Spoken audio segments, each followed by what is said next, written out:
À la cathédrale d'Abomey, l'émotion était palpable. Fidèles, prêtres, familles et amis se sont rassemblés autour de leur évêque pour célébrer un événement d'église majeure, l'ordination presbytérale de 8 nouveaux serviteurs du Christ. Une cérémonie riche en symboles, en engagement et en paroles fortes. Dans une prise de parole à la fois directe et sans complaisance, l'évêque d'Abomey, Eugène Cyril Hondécon, s'adresse aux formateurs. Au nom de toutes et tous, je rends un très vibrant hommage aux recteurs de séminaires, aux prêtres formateurs, aux professeurs prêtres consacrés et laïcs, ainsi qu'aux autres éducateurs et enseignants qui les ont instruits et formés avec dévouement, sens de sacrifice et passion.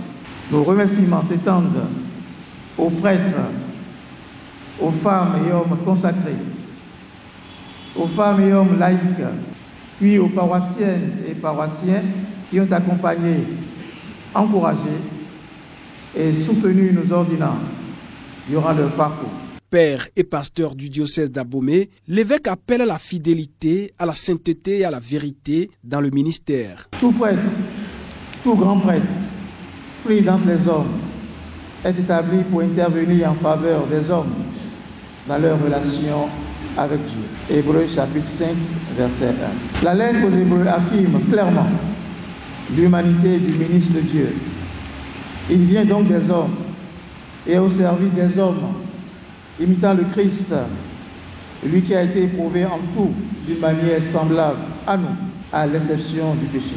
Dieu appelle toujours ses prêtres dans les milieux humains ecclésiaux déterminés par lesquels ils sont inévitablement marqués et auxquels ils sont envoyés pour le service de l'évangile de Christ. Mais la particularité du sacerdoce du Christ, à la différence de celui du grand prêtre de l'Ancien Testament, est d'être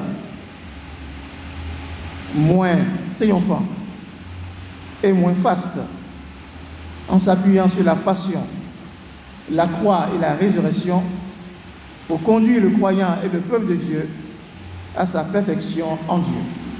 Ces paroles, à la fois paternelles et prophétiques, tracent la route que doivent suivre ces nouveaux ouvriers de la moisson. Ajoutons qu'avec le cœur rempli de gratitude, c'est avec émotion et foi que les nouveaux prêtres ont exprimé leur reconnaissance, livrant des témoignages vibrants de leur cheminement et de leur engagement total au service du Christ et de son Église.